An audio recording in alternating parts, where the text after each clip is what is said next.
Kaugnay ng karahasang sumiklab noong mga kilos protesta kontra katiwalian noong September 21. Reklamong inciting to sedition ang isinampa ng PNP-CIDG laban kay Cavite 4th District Representative Kiko Barzaga. It is in relation to the September 21 rally, violent incident in Manila. Nang tanungin kung ano ang naging partisipasyon ng kongresista sa marahas na rally sa Mindiola noong September 21. We do not want to preempt the investigation that is also being conducted by the prosecution service. For every kind, there is a story behind the story. Hindi lang po yung real party na nagkukumit. There are also people behind it. And we will, it is the mandate of the CIDG to look into yung mga, not only those that are present doon sa area, but also those that are behind these incidents.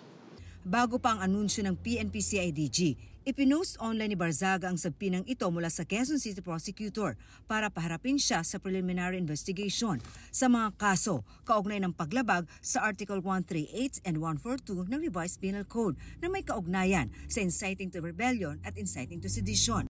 Inciting to rebellion ang paghihimok na mag-armas para pabagsakin ang gobyerno o kumalas dito. Inciting to sedition naman ang pag-uudyok ng marahas na pagkilos laban sa pamahalaan. Kinumpirma rin ng CIDG na meron pang ibang reklamong kinakaharap si Barzaga. Kaugnay naman ito sa naging protesta sa labas ng isang subdivision sa Makati. Pero hindi nagbigay ng detalye ang CIDG tungkol dito. Actually, we have another one. It's also the one in Makati. Forbes.